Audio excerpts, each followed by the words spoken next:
السلام علیکم ویورز، آخر کب تک کے ساتھ میں ہوں کاشف بشیر خان۔ ویورز، آج کی اپڈیٹ، آج جیسے کہ آپ کو معلوم ہے کہ 5 فروری تھا، 5 فروری کو جو ہم پاکستان میں کشمیر ڈے منایا کرتے ہیں، آج بھی کشمیر ڈے منایا گیا، اور ظاہر ہے کہ بہت سی جگہوں پہ سیمینارز بھی ہوئے، جلسے جلوس وٹ ایور، اور پھر وزیر اعظم صاحب نے بھی ایک اس کی قیادت کی، بلکہ خطاب کیا، جس کا لب لباب یہ تھا کہ وزیر اعظم پاکستان میاں شہباز شریف صاحب نے بھارت کو کشمیر پر مذاکرات کی دعوت دے دی، اور اس کے بعد انہوں نے کہا کہ جی ہمیں آگے بڑھنا چاہیے اور ہمیں آپس میں کھلے دل سے مذاکرات کرنے چاہیے۔ آج کشمیر ڈے کے حوالے سے army chief general Asif Munir نے جو سٹیٹمنٹ دی ہے وہ یہ ہے کہ کشمیر پر 3 جنگیں ہم ہو چکی ہیں، ہم لڑ چکے ہیں، 10 جنگیں بھی اور لڑنا پڑیں تو لڑیں گے۔ اس کے علاوہ رات کی جو ڈیولپمنٹ ہے وہ اپوزیشن جماعتوں کا اسد قیصر کے گھر جو ہے وہ خفیہ اشاعیہ ہوا، جس کے بارے میں میڈیا کو بھی بعد میں پتہ چلا، اور گورنمنٹ کے جو حکام ہیں ان کو بھی بعد میں پتہ چلا، اور اس کا جو اس میں شاہد خاقان عباسی، مولانا فضل الرحمان، محمود خان اچکزئی، اور اس کے علاوہ باقی تمام 7 جماعتوں نے شرکت کی۔ مشترکہ اعلامیہ یہ آیا کہ پاکستان میں مینڈیٹ چوری کیا گیا ہے عوام کا۔ 8 فروری 2024 کی بات کی انہوں نے، اور انہوں نے ساتھ میں کہا کہ فوری فریش الیکشن کروائے جائیں، چیف الیکشن کمشنر اور 2 ممبران جن کا ٹینیور تینوں کا ختم ہو چکا ہے ان کو فوری آفس الیکشن کمیشن کا چھوڑنے کا مطالبہ کیا ہے۔ اس کے علاوہ سیاسی قیدیوں کی، تمام سیاسی قیدیوں کی انکلوڈنگ عمران خان، رہائی کا مطالبہ کیا گیا ہے، اور قانون اور آئین کی حکمرانی کو انشور کرنے کا مطالبہ کیا گیا ہے۔ یہ اعلامیہ آیا ہے مشترکہ اپوزیشن جو بنائی ہے، پی ٹی آئی کی کوششیں ہیں اس میں کہ مولانا فضل الرحمان صاحب پھر ان کے ساتھ آ کر ایٹ لیسٹ بیٹھ گئے ہیں۔ ابھی نو بڈی نوز کہ یہ جو گرینڈ الائنس ہے یہ آگے کیسے چلتا ہے۔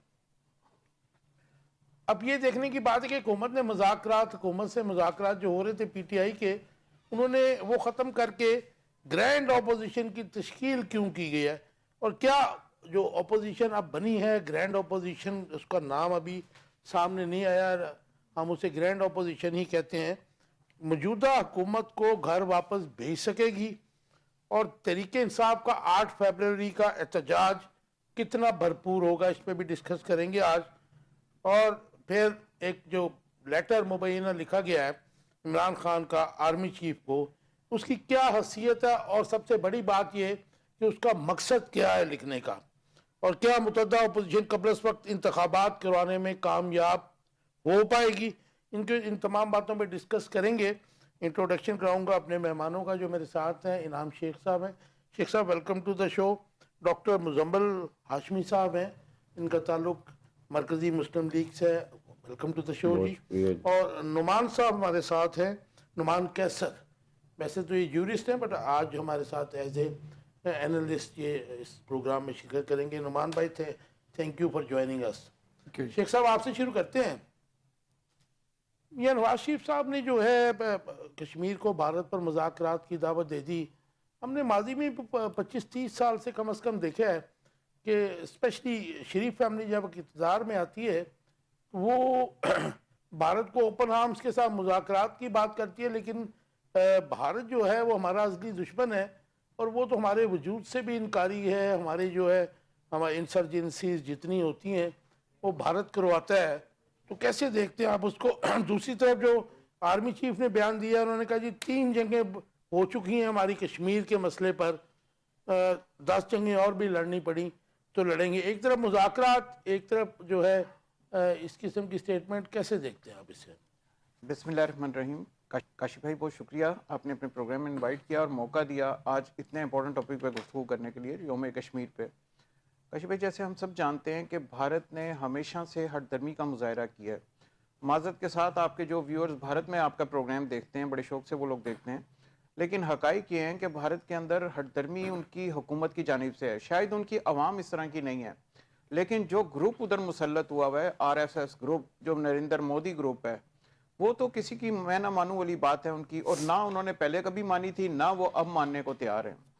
مجھے یاد ہے 2004 میں جب آگرہ سمٹ ہوئی تھی اور پریزیڈنٹ پرویز مشرف گئے تھے انڈیا، اس کے کچھ ڈاکومنٹس پاکستان میں تیار ہوئے تھے، I was part of that team. تو اس وقت انہوں نے اپنی حکومت توڑ لی تھی، لیکن انہوں نے کشمیر کے اوپر ڈائیلاگ کو آگے نہیں چلنے دیا تھا.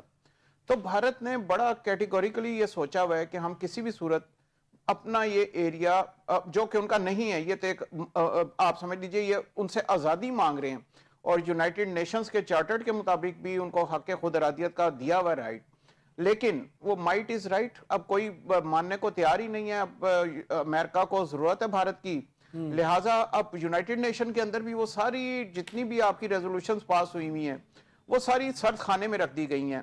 بھارتی افواج وہ مظالم پہ مظالم ڈھائی جاتے ہیں، لیکن کوئی پوچھنے والا نہیں ہے. کوئی شاید ہی کشمیر کا ایسا کوئی گھر ہوگا جس کے اندر شہادت نہ ہوئی ہو، کوئی ایسا گھر ہوگا جس میں خواتین کی آبرو ریزی نہ کی گئی ہو، لیکن پوری دنیا اس کے اوپر خاموش ہے. اچھا میں اس کو بھی تھوڑا سا آپ کا ٹاپک لمبا ہو جائے گا، فلسطین کے ساتھ ایسوسیٹ کرتا ہوں کہ فلسطین میں بھی آپ دیکھیے ان کی ہردرمی جاری ہے. تو مسلم امہ کو اس کے اوپر سوچنا چاہیے. آپ کہیں گے کہ مسلم امہ کچھ نہیں کر پا رہی، میں کہتا ہوں چاہے کچھ بھی نہیں کر پا رہی، لیکن کم از کم الفاظ کے اندر ہی ادھر ساتھ پاکستان کے کھڑے ہو جائیں، الفاظ میں ان کو سپورٹ کریں. اب ہماری حالت یہ ہے کہ ہمیں سپورٹ چاہیے ہوتی ہے تو ہمارے پاس اتنے ووٹ پورے نہیں ہوتے. بھارت نے تو ہمیشہ سے یہی کیا ہے. اس نے تو آپ کو جب موقع ملا ہے آپ کے سیاچن گلیشیئر کے اوپر قبضہ کر لیا تھا، یہ پاکستان کا حصہ تھا. تو ان کو تو ہمیشہ سے یہ تکلیف رہی ہے کہ پاکستان ان کے پاس ہی ہے نا جی سیاچن تو ان کے پاس ہی ہے. اب ان کے پاس ہے سر، نیچے کی چوکی ہمارے پاس ہے، اوپر ان کے پاس ہے. اب بھارت کو تو پہلے دن سے پاکستان کا بننا قابل قبول نہیں تھا. ان کی حکومت اور ان کے عوام کو یہ پڑھایا گیا، ان کا الیکشن یہ ہوتا ہے کہ ان کا وہ سینٹرک ہوتے ہیں، پاکستان سینٹرک. آپ دیکھ لیں ان کا کوئی بھی الیکشن پاکستان میں کبھی بھی بھارت سینٹرک ہو کے الیکشن نہیں ہوا. ہم لوگ بڑے اوپن آرم سے ڈائیلاگ کی بات کرتے ہیں، لیکن آگے سے جواب جو آتا ہے، میرا خیال ہے آرمی چیف کا بالکل موٹیو صحیح ہے. انہوں نے جس لینگویج میں جواب دیا ہے، میں سپورٹ کرتا ہوں آرمی چیف کو، اور میں خراج تحسین پیش کرتا ہوں کہ انہوں نے بالکل ٹھیک کہا ہے. ڈاکٹر صاحب وزیر اعظم کا جو بیان ہے وہ مذاکرات کی دعوت دے رہے ہیں بھارتی گورنمنٹ کو، جبکہ آرمی چیف کہہ رہے ہیں کہ 10 جنگیں بھی لڑنا پڑیں تو لڑیں گے، کیونکہ یہ 3 جنگیں جو بات کر رہے ہیں 1948 کی، 65 71، 48 اور 65 تو سمجھ آتی ہے، لیکن 71 کی تو کشمیر کاز پہ ہم نے نہیں لڑی تھی نا جی. بسم اللہ الرحمن الرحیم. میں سب سے پہلے تو جی آج پوری قوم کو جس طرح سے انہوں نے کشمیر کے ایشو کے اوپر آواز بلند کی ہے اور پاکستان کی عورتیں، بچے، مرد، بوڑھے سب سڑکوں پر نکلے ہیں، میں پوری قوم کو اس کے اوپر خراج تحسین پیش کرتا ہوں. اور کشمیر کی عوام کو ہم ایک دفعہ پھر یہ یقین دلاتے ہیں کہ جو بھی ماضی میں پچھلے 6 سالوں میں ہوا اور جو آپ کے ساتھ دھوکہ کیا گیا پاکستان کے کچھ لوگوں کی طرف سے، آپ اس کو ایک طرف رکھیں اور آج جو پاکستان کی عوام باہر نکلی ہے آپ اس کے اوپر غور کریں کہ پاکستان کے لوگ کس طرح سے آپ کے درد میں، آپ کے دکھ میں شریک ہیں. وہ نہ علی گیلانی کو بھولے ہیں، نہ آسیہ اندرابی کو بھولے ہیں، نہ شبیر شاہ کو بھولے ہیں، وہ کسی کو نہیں بھولے. وہ آج بھی یاسین ملک کے ساتھ ان کا دل دھڑک رہا ہے، آج بھی میر وائز ان کے خون کے اندر حرکت کر رہا ہے. تو میں یہ سمجھتا ہوں کہ آج پاکستانی قوم نے ان لوگوں کو بڑا بھرپور جواب دیا ہے جو سمجھتے تھے کہ کشمیر ہمارے اوپر ایک بوجھ ہے اور شاید اس بوجھ کو اٹھانے کی پاکستان کے اندر سکت نہیں. باقی جہاں تک اگلی بات ہے، 2 بیانات آج سامنے آئے ہیں، ایک کشمیر پر مذاکرات کی بات اور دوسرا 3 جنگوں کے بعد 10 جنگیں لڑنے کا بیان. تو میں یہ سمجھتا ہوں کہ دونوں چیزیں ہی کسی نہ کسی صورت میں ہمیں دیکھنا پڑیں گی. پہلی بات تو یہ ہے کہ شریف خاندان چونکہ ایک کاروباری خاندان ہے تو وہ چیزوں کو کاروباری نقطہ نظر سے دیکھتا ہے. تو کاروباری نقطہ نظر سے وہ بھی سمجھتے ہیں کہ انڈیا ایک بڑی منڈی ہے اور ہمیں مل جانی چاہیے، جو شاید ان کو نہیں ملے گی. یہ غلط فہمی اس سے پہلے جو ہمارے وزیر اعظم تھے انہیں بھی تھی. وہ سمجھتے تھے کہ جناب اگر ہم کشمیریوں سے ہاتھ کھینچ لیں گے اور کشمیریوں کو یہ کہیں گے کہ وہ اپنی تحریک کو چھوڑ دیں اور سیاسی طور پر ہم ان کے ساتھ چلتے ہیں اور دنیا کو منواتے ہیں، تو وہ وزیر اعظم تو گھر چلا گیا، لیکن ہم اس بات کو جانتے ہیں کہ کسی نے پاکستان کی بات نہیں سنی. تو میں یہ سمجھتا ہوں کہ جو اس وقت ہندوستان کے اوپر رجیم قابض ہے وہ یہی بات سن سکتی ہے جو پاکستان کے آرمی چیف نے کی ہے. پاکستان نے 48 میں جنگ لڑی، 65 میں جنگ لڑی، پھر کارگل کی جنگ بھی تو کشمیر کی ہی جنگ تھی. تو یہ 3 بڑی جنگوں کے بعد 71 کا مسئلہ بھی حقیقت بات یہ ہے کہ انڈیا کشمیر کے اندر جو پاکستان کی تحریک کے حوالے سے پاکستان کا جو تعاون تھا کشمیر کی تحریک کا، اس کا بدلہ کشمیر پاکستان سے انڈیا پاکستان سے بنگلہ دیش میں لینا مشرقی پاکستان میں لینا چاہتا تھا، اور اس نے بنگلہ دیش بنوا دیا.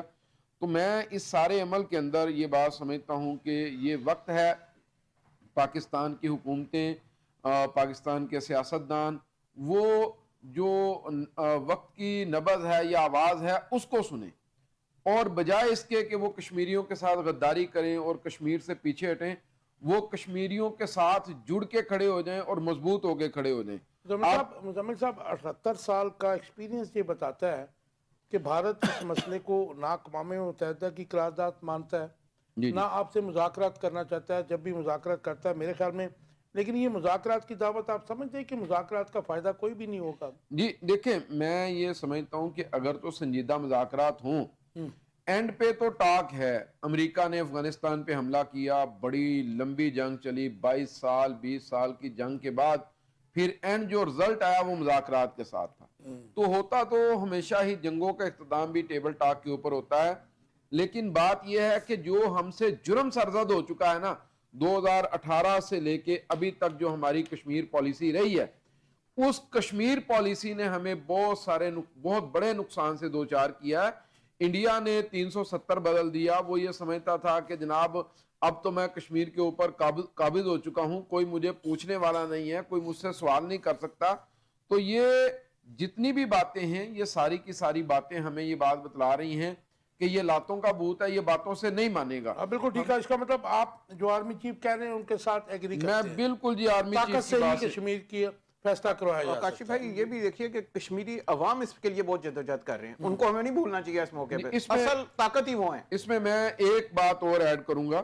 ابھی ہمارے سامنے ایک بہت بڑا پچھلے 1.5 سال میں ایک چیز ہمارے سامنے آئی ہے، وہ ہے غزہ کے لوگوں کی جدوجہد. آج آپ نے امریکہ کا جو صدر ٹرمپ ہے اس کا بھی بیان سنا ہے کہ ٹرمپ صاحب کہتے ہیں کہ بھائی غزہ کے لوگوں کو کہیں اور لے جا کے بسا دیا جائے. سعودی عرب بھی میرے ساتھ ہے، اردن بھی میرے ساتھ ہے، مصر بھی میرے ساتھ ہے. تو آج تو پہلی تو بڑی خوشائند بات یہ ہے کہ ساری عرب دنیا نے انکار کیا.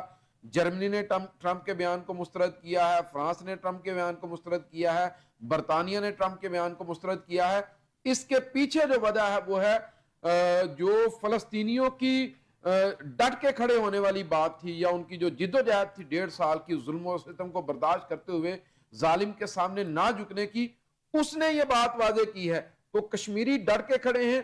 مسئلہ صرف ایک تھا کہ دنیا کے مفادات ہیں، وہ ہندوستان کو ناراض نہیں کر سکتے، لہذا کشمیریوں کی کوئی آواز نہیں بن رہا تھا. جو کشمیریوں کی آواز تھی وہ 2018 کے بعد خاموش کروا دی گئی تھی، اور وہ یہ سمجھتے تھے کہ شاید کشمیری ہمارے اوپر ایک بوجھ ہیں.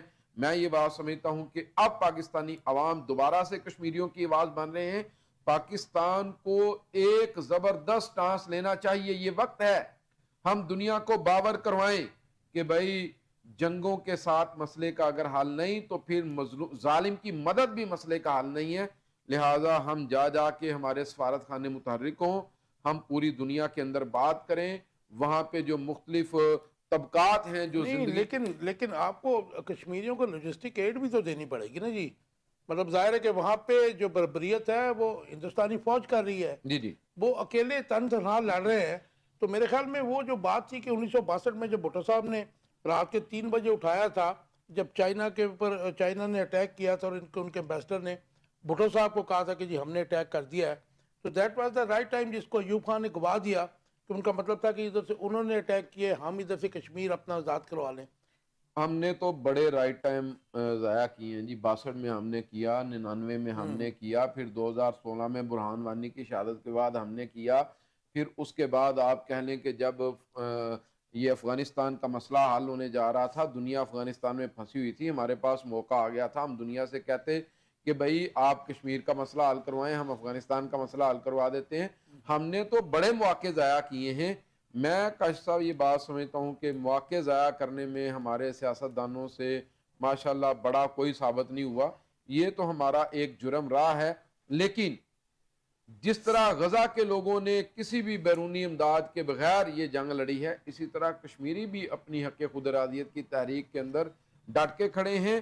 ان کو اس وقت اس سپورٹ کی ضرورت ہے جو دنیا نے غزہ کے لوگوں کو مہیا کی اور اسرائیل گھٹنے ٹیکنے پر مجبور ہوا. آج ہمیں اس بات کی ضرورت ہے کہ پاکستان کشمیریوں کی آواز بن کے کھڑا ہو جائے. موو فارورڈ جی. نعمان قیصر صاحب کیسے دیکھتے ہیں پرائم منسٹر پاکستان مذاکرات کی دعوت دے رہے ہیں اور دوسری طرف ہم جو آرمی چیف ہیں ظاہر ہے کہ انہوں نے کل کی کور کمانڈر کانفرنس میں بھی منہ توڑ جواب دیا تھا ان کو انڈینز کو جو پروپیگنڈا ان کی آرمی کر رہی تھی.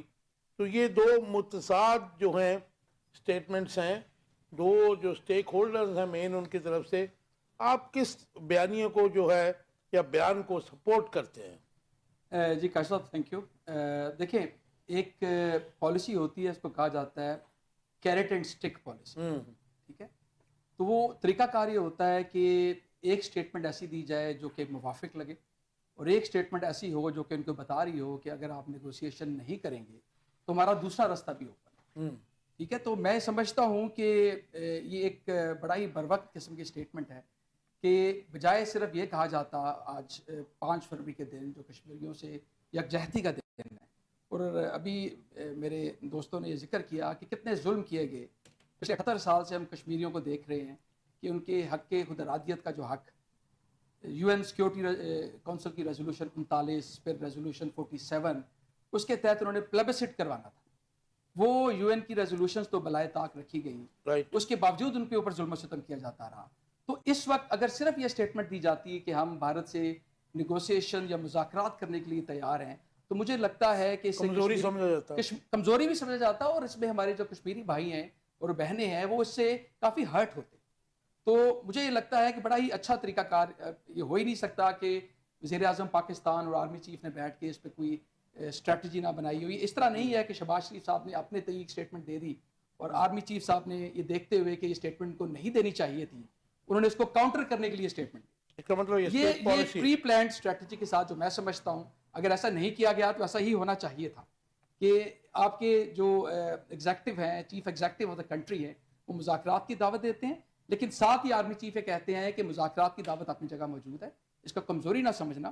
اگر دوبارہ ہمیں لڑائی کرنے کی ضرورت پڑی 3 جنگیں کر چکے ہوئے ہیں، ہم 10 جنگیں اور کرنے کے لیے تیار ہیں. ہمارا مطمع نظر یہ ہے کہ ہم نے کشمیریوں کی طرح بھی ذکر کیا جا رہا تھا کہ غزہ کے لوگوں کی دنیا بھر سے حمایت کی گئی اور یہ امریکی انتظامیہ پہ بھرپور پریشر تھا، اسرائیل پہ بھرپور پریشر تھا کہ اس جنگ کو جلد از جلد ختم کیا جائے.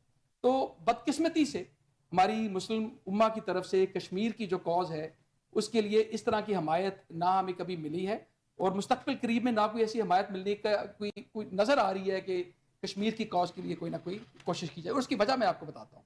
اس کی وجہ یہ ہے کہ دیکھیں پاکستان کے اندر جو آپ کی پولیٹیکل انسٹیبلٹی تو اپنی جگہ ہے اور اس کی وجہ سے جو اکنامک انسٹیبلٹی 78 سالوں میں ہمیں اگر لگتا ہے کہ صرف ایوب ہی کے زمانے میں پاکستان تھوڑا سا ٹیک آف کرنا شروع ہوا تھا یا مشرف صاحب کے زمانے میں آپ کی جی ڈی پی گروتھ بڑھی تھی، اس کے علاوہ آپ کی جو اکنامک اسٹیبلٹی ہے وہ ہمیشہ ڈاؤٹ فل رہی. تو ایسے ملک کی آپ کی مسلم امہ یا غیر مسلم امہ بھی جو ہے وہ کیوں حمایت کرنا چاہے؟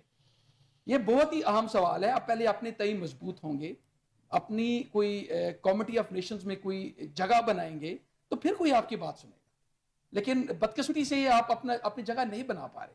سو میں جو آج 5 فروری کے موقع پہ ایک سٹیزن آف پاکستان کے طور پہ ایک وکیل کے طور پہ جو میں پیغام دینا چاہوں گا وہ میرا پیغام یہ ہوگا کہ ہمیں کشمیریوں کے ساتھ بالکل یکجہتی کرنی چاہیے لیکن اس کے ساتھ ساتھ اپنے آپ کو مضبوط کرنا چاہیے تاکہ لوگ ہم جو بات کریں اس کو سیریس لیں اور اس کی بنا پہ پھر کشمیریوں کی کاز کے لیے کوشش کریں، اسٹرگل کریں. یہی ایک طریقہ ہے جسے ہم کشمیر آپ نہیں سمجھتے ہیں کہ مذاکرات سے تو بات آگے نکل چکی ہے اب؟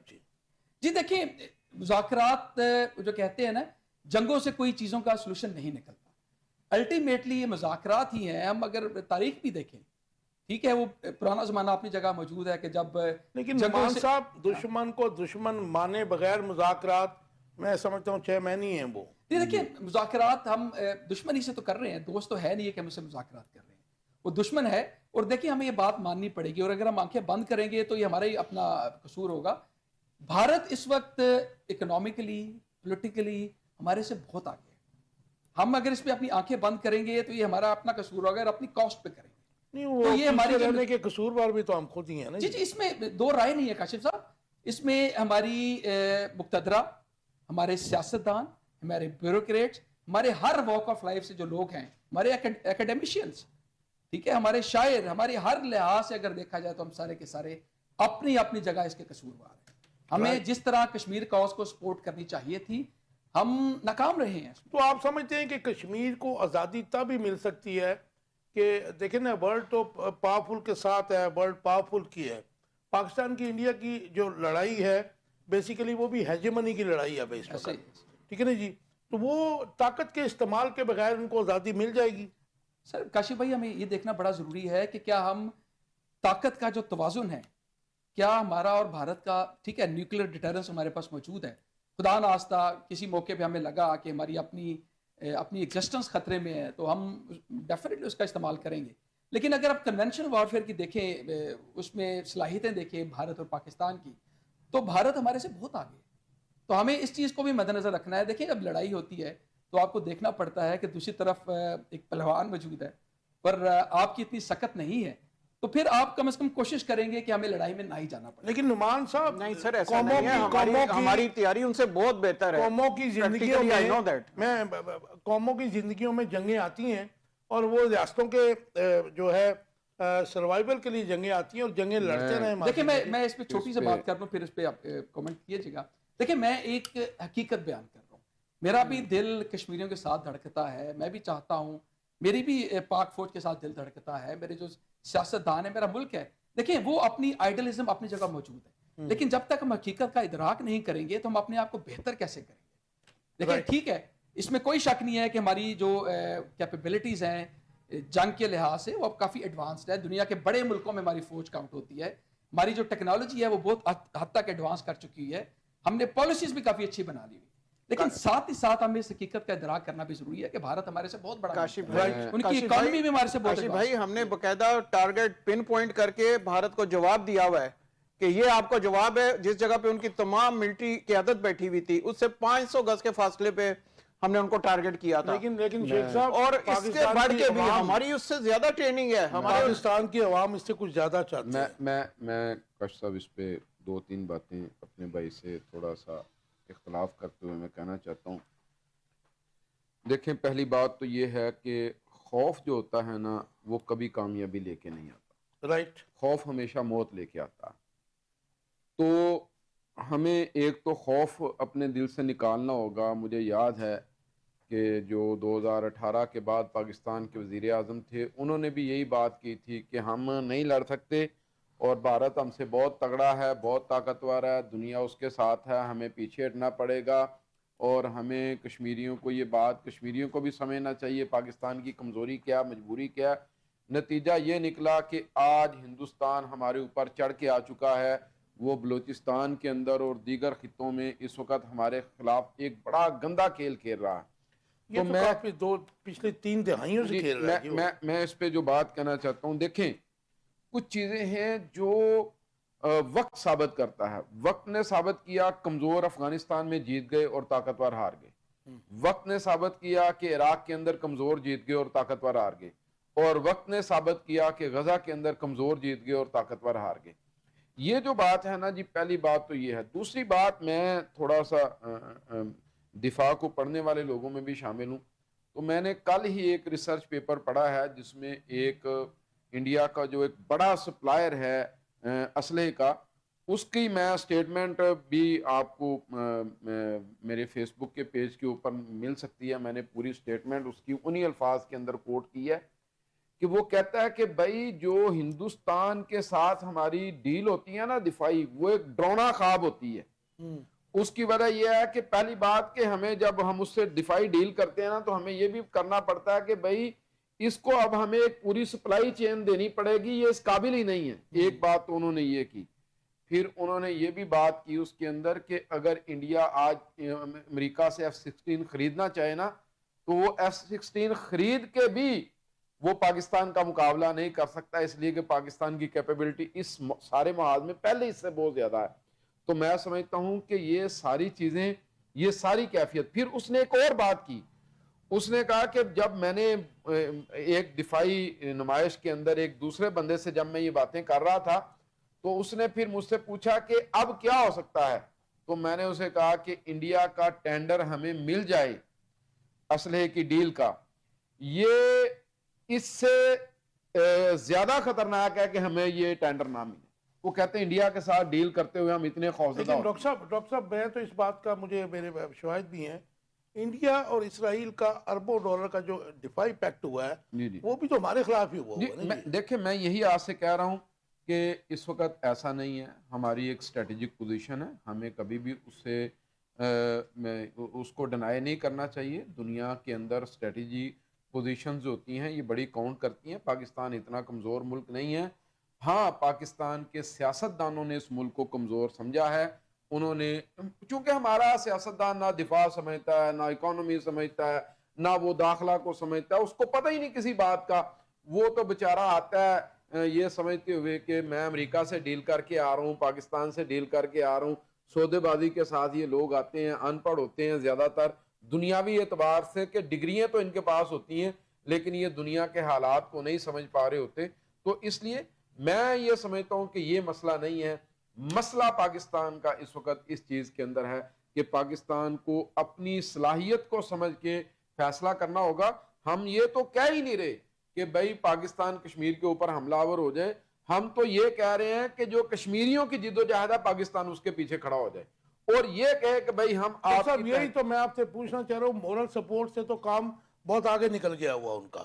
دیکھیں میں اس پہ نا کاش صاحب آپ سے ایک بات کہوں گا کہ جب کوئی قوم فیصلہ کر لیتی ہے نا مورلی، وہ طے کر لیتے ہیں کہ ہم نے کھڑے ہونا ہے، ایگریڈ، انہوں نے طے کر لیا۔ میں کہتا ہوں 6 سال پاکستان نے کشمیریوں کے حوالے سے ایک لفظ نہیں بولا، حتیٰ کہ 5 فروری بھی 6 سال کے بعد منایا گیا ہے۔ انڈیا ایک فوجی بھی کشمیر سے نہیں نکال سکتا۔ ہم سوری مزمل صاحب، آج بھی جو ہمارے پرائم منسٹر ہیں انہوں نے بھی کشمیریوں کے حق میں تو نہیں بولا، اب وہ تو آج بھی مذاکرات کی بات کر رہے ہیں۔ دیکھیں میں پھر ایک بات آپ سے کہوں گا کہ وزیر اعظم کی پوری تقریر اگر سنی جائے تو وہ ایک بیلنس تقریر بھی کسی حوالے سے بن جاتی ہے کہ انہوں نے کہا کہ اس کو ہماری کمزوری نہ سمجھا جائے، لیکن میں سمجھتا ہوں کہ ایک پولیٹیشین کے انداز میں اور ایک سپاہی کے انداز میں فرق ہوتا ہے۔ سپاہی نے سپاہی والے انداز میں جواب دے دیا ہے کہ بھائی ہم 3 جنگیں لڑ چکے ہیں، ہم 10 بھی لڑ سکتے ہیں اور ہمارے اندر ان جنگوں کو لڑنے کی صلاحیت موجود ہے۔ رائٹ، ٹھیک آ گیا۔ شیخ صاحب آپ کیا سمجھتے ہیں، کیونکہ پوری دنیا میں ابھی بھی جنگیں ہوتی ہیں، ماضی میں بھی ہوتی رہی ہیں، میرا ایک as a journalist firm blue ہے کہ قوموں کی زندگیوں میں جنگیں آتی ہیں، کچھ ایسی جنگیں ہوتی ہیں جو ناگزیر ہوتی ہیں، آپ ان کو ٹال نہیں سکتے ہیں، اور میرے خیال میں پاکستان اور انڈیا کے جو تعلقات ہیں پچھلے تقریباً 78 سال سے 78 سال ہونے والے ہیں، تو ہمیں ادھر سے ٹھنڈی ہوا تو کبھی آئی نہیں ہے۔ ہمارا نقصان کیا 71 میں ریاست جوناگڑھ، 48 میں کشمیر، آپ سارا دیکھ لیں اٹھا کے، 71 میں ایسٹ پاکستان، اس کے علاوہ انسرجنسی جو آپ کابل کے ساتھ مل کے پچھلے 2-3 دہائیوں سے کر رہے ہیں، اور بلوچستان، KPK، تو آپ کیا سمجھتے ہیں کہ یہ میوزک بجنا چاہیے کہ نہیں بجنا چاہیے؟ اب تھوڑا سا میوزک ہونا چاہیے۔ سر جنگ اس لیے ضروری ہوتی ہے کیونکہ جب آپ ڈائیلاگ کا ماحول ہی نہیں بنائیں گے، مطلب آپ بار بار کہتے ہیں ڈائیلاگ کر لو، وہ آگے سے نہیں مانتا، نہیں کرتا، تو اس کو ٹیبل ٹاک پہ لانے کے لیے پہلے آپ کو کوئی نہ کوئی جنگ کرنی پڑتی ہے۔ اب حالات وہ ہیں کہ بھارت پہلے سے کہتا ہے، میں اس کو آبزرو کر رہا ہوں 2004 سے، جیسے میں نے آپ کو بتایا، انہوں نے اپنی اسمبلی توڑ لی تھی لیکن انہوں نے ٹیبل ٹاک نہیں کی، انہوں نے آگے نہیں بڑھے۔ آپ اس سے ایکسپیکٹ کر رہے ہیں کہ وہ ٹیبل ٹاک کریں گے، وہ کبھی بھی ٹیبل ٹاک نہیں کریں گے۔ آپ کو یہ سٹیپ لینا پڑے گا۔ کوئی بات نہیں، پاکستان ایسا ملک نہیں ہے، الحمدللہ اپنے سے بڑا 6 گنا بڑا بھارت ہے، اس کو ضرورت نہیں ہے 1 انچ پاکستان کے اندر آ جائے۔ آپ کے ساتھ افغانستان ہے، ان کو ضرورت نہیں ہے پاکستان کے بارڈر کو ٹچ کریں۔ ایران آپ کے ساتھ ہے، مطلب آپ کو کس چیز کا ڈر ہے؟ ایران کی سپورٹ آپ کو ہے، آپ کو افغانستان کی بھی صحیح سپورٹ ہے، ایسا نہیں ہے کہ ادھر سے سپورٹ نہیں ہے۔ اگر بھارت کا اگر یہ معاملات نہیں حل ہوتے تو اس کو کسی نہ کسی نیچ پہ لانے کے لیے کوئی نہ کوئی طریقہ اپنانا پڑے گا۔ It's high time. دنیا کے معاملے حل ہو گئے ہیں، کیا کشمیریوں کا معاملہ حل نہیں ہو پا رہا؟ کیا وجہ ہے اس کی؟ اس کی وجہ یہ ہے کہ کمزور کو کوئی لفٹ نہیں کرواتا، کمزور کی کوئی بات نہیں سنتا۔ کشمیریوں کے لیے ہمیں بھی جدوجہد کرنی پڑے گی اور الفاظی جدوجہد چھوڑنی پڑے گی، ہمیں پریکٹیکلی کچھ کر کے دکھانا پڑے گا۔ اور کشمیری تو برہان وانی اور اس سے پہلے اور یاسین ملک، یہ سارے قربانیاں دے رہے ہیں۔ یہ کون لوگ ہیں؟ یہ کشمیری ہیں۔ تو ہم لوگ کس وجہ سے ان کے ساتھ نہیں ہیں؟ ہم نعمان بالکل ان کے قاصد ساتھ- صاحب کیسے دیکھتے ہیں اپوزیشن، ایک گرینڈ اپوزیشن کی تشکیل ہوئی ہے، ایک خفیہ بظاہر خفیہ اشائیہ تھا جس کے اوپر مطلب جو ہے میڈیا کو بھی بعد میں پتہ چلا، شاہد خاقان عباسی، مولانا فضل الرحمان، نمود خان اچکزئی، نقوی صاحب جو ان کے ہیں، 7 جماعتوں نے شرکت کی ہے۔ مشترکہ اعلامیہ جو سابق وزیر اعظم شاہد خاقان عباسی نے میڈیا کو بتایا وہ یہ تھا کہ جی فوری الیکشنز کروائے جائیں، کیونکہ 2024 میں 8 فیبروری کو جو الیکشن ہوئے تھے وہ عوام کا مینڈیٹ چوری کیا گیا تھا، اور چیف الیکشن کمشنر وہ ممبران جن کی مدت ملازمت ختم ہو چکی ہے ان کو فوری آفس چھوڑنے کا مطالبہ ہے۔ اس کے علاوہ انہوں نے کہا کہ جی سیاسی قیدیوں کی رہائی، ان کے مقدمات کا خاتمہ، آئین اور قانون کی حکمرانی۔ آپ کا ٹیک اس کے اوپر؟ جی دیکھیں، میں جو پچھلے 2-3 سال سے ملک کے اندر ہم سب دیکھ رہے ہیں کس طریقے سے پولیٹیکل انسٹیبلٹی ہے، اور میں پہلے بھی ذکر کر چکا ہوں کہ اس پولیٹیکل انسٹیبلٹی کا سب سے زیادہ اثر آپ کی اکانومی میں پڑتا ہے، آپ کی جو معاشی صورتحال ہے اس پہ پڑتا ہے۔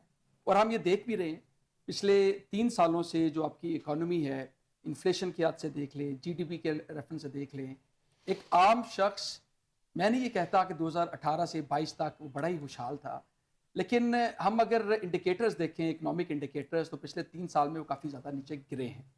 تو اس لحاظ سے اگر دیکھا جائے، اور ساتھ ہی دیکھیں ایک بہت بڑی ایک الزام ہے، اس میں حقیقت کیا ہے یہ تو کوئی جوڈیشل فورمز ہی اس کو ڈٹرمن کریں گے، کہ یہ جو کہا جاتا ہے کہ فارم 47 کی حکومت ہے، اگر فارم 45 کے تھرو ان کے الیکشن کرائے جاتے تو اس کے پاس 17 سیٹیں ہوتی۔ دیکھیں یہ ایک ایلیگیشن جب تک اس کی پراپر انکوائری اور انویسٹیگیشن نہیں ہوگی تب تک آپ کی حکومت کے پاس لیجٹیمیسی نہیں ہوگی۔ اور دیکھیں لیجٹیمیسی کے بغیر آپ جتنے بھی اچھے کام کرنا چاہیں، دیکھیں مشرف کا ایک دور کہا جاتا ہے کہ اکنامکلی بڑا بہتر دور تھا، ایوب خان کے بارے میں بھی یہی کہا جاتا تھا، لیکن کیونکہ ان کے پاس لیجٹیمیسی نہیں تھی اس وجہ سے وہ جو کام بھی کرتے تھے ان کو الٹیمیٹلی تمام صاحب، رانا ثناء اللہ صاحب اور دوسرے جو ان کے ہاکس ہیں، اسپیشلی خواجہ آصف، تو آج بھی کہہ رہے تھے کہ ان الزامات پہ کی کوئی ویلیو نہیں ہے، کیونکہ پوری دنیا جانتی ہے کہ یہ جو موجودہ رجیم ہے ہائیبریڈ رجیم ہے، تو اس کے بعد تو میرے خیال میں وہ بات ہی ختم ہو جاتی ہے۔ دیکھیں میں آپ کی بات کو انڈورس کرتے ہوئے آگے بات کرتا ہوں۔ دیکھیں خواجہ آصف صاحب کی ہم کیا بات سن رہے ہیں، وہ تو خود 1.5 لاکھ ووٹوں سے مبینہ طور پہ ہارے ہوئے ہیں۔ سوال دیکھیں بڑا اہم ہے، یہ گرینڈ الائنس کو میں اس لیے اس کو خوشامدید کہتا ہوں، میں اپنے ایک لیگل پوائنٹ آف ویو سے اس چیز کو دیکھتا ہوں۔ دیکھیں اپوزیشن کا پوری دنیا میں ایک بڑا اہم کردار ہوتا ہے کسی بھی ملک میں۔ اپوزیشن اگر ایکٹیولی ہو کے اپنا کام کرے تو یہ حکومت پہ پریشر ہوتا ہے۔ یہ تو دنیا کے ہم نے جمہوریتوں میں دیکھا، شیڈو کیبنٹس بنتی ہیں، پازیٹیو کرٹیسزم ہوتی ہے اپوزیشن کی طرف سے۔ 100% دیکھیں برطانیہ کی بات کر لیں، اس کے اندر ہر منسٹری کی مقابلے میں ایک شیڈو منسٹر ہوتا ہے، شیڈو منسٹر ہوتا ہے، وہ اپنی پوری تیاری کے ساتھ ان کی پالیسیز کو کرٹیسائز کرتے ہیں۔ That is called shadow cabinet. جی میں اسی لیے عرض کر رہا ہوں کہ یہ جو الائنس ہے یہ اس نے تھوڑی سی دیر کر دی ہے، لیکن دیر آیت درست آیت۔ اب دیکھنے والی بات ہے، دیکھیں مولانا فضل الرحمان اور عمران خان صاحب کی جو ایک تعلق رہا ہے کوئی ڈھکا چھپا نہیں ہے۔ شاہد خاقان عباسی پہلی دفعہ ایکٹیو ہوئے ہیں جب سے انہوں نے مسلم لیگ نون کو چھوڑا ہے، تو یہ ایک چیزیں ایسی لگ رہی ہیں جیسے کہتے ہیں نا کہ بریتھ آف فریش ایئر۔ تو ان کی جو ڈیمانڈز ہیں میں سمجھتا ہوں کافی مناسب ہیں۔ آپ نئے الیکشن اگر آپ نہیں بھی جوڈیشل کمیشن بنانا چاہتے تو لیجٹیمیسی دینے کے لیے یہ ہائی ٹائم ہے کہ نئے الیکشن کرائے جائیں اور فری اور فیئر الیکشن کرائے جائیں، تاکہ گورنمنٹ کو کم از کم وہ مینڈیٹ ملے۔ وہ مینڈیٹ ملے گا، آپ کی پولیٹیکل سٹیبلٹی ہوگی، پولیٹیکل سٹیبلٹی ہوگی تو اکنامک سٹیبلٹی ہوگی، اکنامک سٹیبلٹی ہوگی تو عام عوام کے لیے بہتر ہوگا۔ حکومت بنانے کا مقصد یہ ہے۔ یہ آپ جو بات کر رہے ہیں 1970 کے الیکشنز کے بعد، ہاں جی، یہ خواہش رہی سب کی، عوام کی بھی، سیاسی جماعتوں کے بھی، کوئی الیکشن ہو جس کے اوپر عوام کے مینڈیٹ کی چوری نہ ہو۔ ابھی تک تو وہ خواب ہی ہے۔ دیکھیں وہ جو نقاد ہوتے ہیں وہ اس کے بارے میں کہتے ہیں کہ ملک کا جو واحد فری اینڈ فیئر الیکشن ہوا تھا اس کے بعد ملک ٹوٹ گیا تھا، تو یہ ٹھیک ہے، وہ آج ہمارا ٹاپک نہیں ہے لیکن اس میں بھی بہت کچھ ہوا تھا۔ جی وہ ہم سب کے علم میں ہے، بہت کچھ ہوا، دوسرے واقعات تھے۔ وہ فیئر نہیں تھا۔ شیخ صاحب، اپوزیشن کا الائنس، کاشف بھائی، اپوزیشن کے الائنس میں جو سب سے اہم چیز ہے جی جی وہ مولانا فضل الرحمان ہے. مولانا فضل الرحمان ایک بڑے سینئر سیاستدان ہے اور بڑے سمجھدار سیاستدان ہیں. وہ کبھی بھی ایسی کوئی پارٹی یا کوئی الائنس جوائن نہیں کرتے جس میں ان کا فائدہ نہ ہو یا اس میں ان جو کو نتیجہ خیز نہ ہو. جی جس میں ان کا فائدہ نہ ہو. نتیجہ خیز ہو نہ ہو وہ ایک علیحدہ کہانی ہے. جیسے 2022 سے پہلے 2021 میں انہوں نے الائنس کو جوائن کیا تھا نواز پی ڈی شریف ایم کے کے ساتھ. ہیڈ بنے تھے نا جی سر, ہاں. آپ کو معلوم ہے. تو مطلب وہ ہر وقت وہ اس تگ و دو میں رہتے ہیں کہ مجھے بھی اچھا فائدہ یہ ہو. ادھر چلے گا الائنس میں, جی تو آپ یہ جو government of P D M 1-2 ہم اسے کہتے تھے, اسے کیا کہیں گے؟ جی پھر یہ مولانا فضل الرحمان صاحب سے پوچھنا پڑے گا کہ وہ کس پارٹ میں آتے ہیں. اب ان کو یہ ہے کہ میں منسٹری مجھے ملنی چاہیے. وہ دیکھ رہے تھے خواب پریزیڈنسی کا جو کہ ان کا نہیں پورا ہوا. بھائیوں کے لیے سی ایم چاہیں گے جی وہ. بھائیوں کے لیے منسٹری دیکھ رہے تھے, اپنے بیٹے کے لیے فیملی کے لیے بھی دیکھ رہے تھے, مسز کے لیے بھی دیکھ رہے تھے. تو ان کا وہ خواب پورا نہیں ہوا. آپس تو ان کو ادھر سے بھی ہوئی ہیں. سر اب اپوزیشن کے اندر دیکھیے نا یہ چیزیں ڈاؤٹ کریٹ کر دیتی ہیں. اب پی ٹی آئی کو بھی سوچنا پڑے گا کیا وجہ ہے. مطلب دونوں کا 180 ڈگری کا ڈیفرنس ہے, دونوں کے خیالات ڈیفرنس ہے, دونوں کے طریقہ کار ڈیفرنس ہے. نہیں 8 فروری کے بعد برف پگھل گئی تھی. سر برف پگھلنا is not the issue, mind set دیکھا جاتا ہے. آپ دو جماعتوں کا مائنڈ سیٹ دیکھیے بالکل ٹوٹلی ڈیفرنٹ ہے. اب آپ اس کو اپوزیشن تو عمران خان کو بھی طالبان کا حامی اور ان کا سپورٹر کہتے ہیں, تو خان فرق کیا صاحب رہے کو گا؟ آپ یہ کہتے تھے, لیکن خان صاحب جو مولانا فضل الرحمان کے متعلق بیان کیا کرتے تھے, جو مولانا فضل الرحمان صاحب عمران خان صاحب کے لیے بیان کیا کرتے تھے, یہ کسی سے ڈھکی چھپی لیکن آج باتیں دونوں نہیں ہیں. جماعتوں کا موقف آ گیا کہ ایک دوسرے کے خلاف وہ کرنا بہن چاہتے ہیں, بازی لیکن نہیں ہم نے کریں آپ کے پچھلی پروگرام میں بتا دیا تھا کہ جو معاملات انٹرنیشنل اسٹیبلشمنٹ کے تھرو طے ہوئے ہیں وہ تو یہی ہوئے ہیں کہ اینڈ آف 26 یا 27 ارلی الیکشن ہونے ہی ہونے ہیں. یہ ساری چیزیں اب ڈھکی چھپی نہیں ہیں. یہ مطلب پاکستان کے کمزور کندھے اس حکومت کا بورج 2026 کے اینڈ سر یہ 27 تک ایک اٹھا اوپن سکیں گے. سیکرٹ ہے, یہ اوپن سیکرٹ ہے, یہ آپ کو برداشت کرنا ہے کیونکہ اس میں بہت ساری چیزیں ہیں. آئی ایم ایف کا پریشر ہے, ورلڈ بینک کے لون ہے, تو یہ آپ کو کرنا ہی کرنا ہے. جی ڈاکٹر صاحب, یہ جو الائنس بنا ہے آپ کا ٹیک اس کے اوپر, کیونکہ آپ بھی ایک بہت بڑی جماعت ہے, مجھے پتا ہے آپ نے 500 سے زیادہ 2024 میں اپنے کینڈیڈیٹ پورے پاکستان میں کھڑے کیے تھے.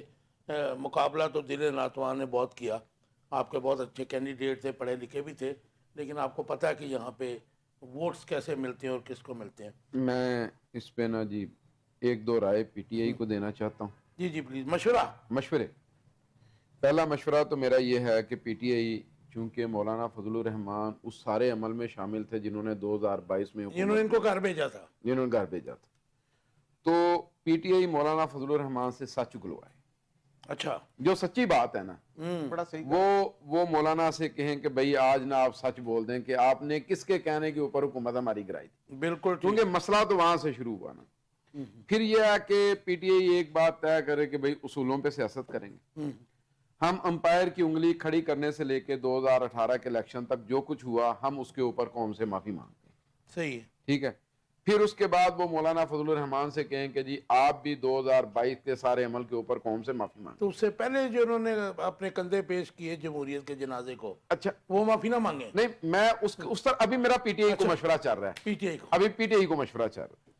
اچھا اسی طریقے سے میں یہ بات کہنا چاہوں گا کہ پی ٹی آئی کو یہ بات بھی دیکھنی چاہیے کہ بھئی انہوں نے جن لوگوں کو ساتھ ملانا ہے ان کے حوالے سے جو باتیں وہ کرتے رہے ہیں, کیا وہ اس حوالے سے بھی قوم سے معافی مانگیں گے؟ اصولوں کی سیاست کرنی ہے نا اب, تو جب اصولوں کی سیاست کرنی ہے تو پھر ہمیں اصول بھی طے کرنے پڑیں گے. ایک بات تو یہ ہے. حکمرانی کے لیے نہ. اچھا دوسری بات یہ ہے کہ میں یہ سمجھتا ہوں کہ اگر کوئی گرینڈ اپوزیشن بن رہی ہے پاکستان میں تو یہ ایک اچھی چیز ہے, لیکن اپوزیشن صرف اس مقصد کے لیے نہیں بننی چاہیے کہ 2022 میں انہوں نے ہماری حکومت گرائی تو اب 2025 کے اندر ہم ان کی حکومت گرائیں گے. قومی ایشو عوام میں یہ کہتا ہوں کہ اپوزیشن بنے اس چیز کے اوپر کہ وہ آواز اٹھائیں کہ بھئی ہم نے کچھ اصول ضابطے کوئی طریقے ملک کے اندر طے کروانے ہیں اور ہم نے اپنی پولیٹکس کو ایک نئے انداز میں آگے لے کے جانا ہے. جہاں تک حکومت کی بات ہے میں ان سے یہ بات کہوں گا کہ وہ بھی تھوڑا سا دل بڑا کریں اور وہ کھلے دل کے ساتھ اپوزیشن کی تجاویز کو آراء کو یا تو قبول کریں یا پھر مذاکرات کا ایک اوپن سلسلہ شروع کریں. وزراء کے بیانات سے تو لگتا ہے ان کا دل بیٹھا ہوا آج کل. نہیں میں نا جی اس پہ آ سے یہ بات کہوں کہ پاکستان میں اب جو حالات چلے آ رہے ہیں نا, جب زرداری صاحب کی حکومت تھی, جب اس وقت احتجاجی تحریک چل رہی تھی, بجلی کا مسئلہ تھا, روزانہ ایسے لگتا تھا کہ ہمارے ٹی وی چینل شام کو حکومت ختم کر کے گھروں کو جاتے تھے. اور اچھا پھر اسی طریقے سے جب دھرنے شروع ہوئے تو اس وقت بھی یہی بات تھی. پھر اس کے بعد جب ٹی ایل پی نے احتجاج کیا اور پی ٹی آئی کی حکومت نے اس احتجاج کو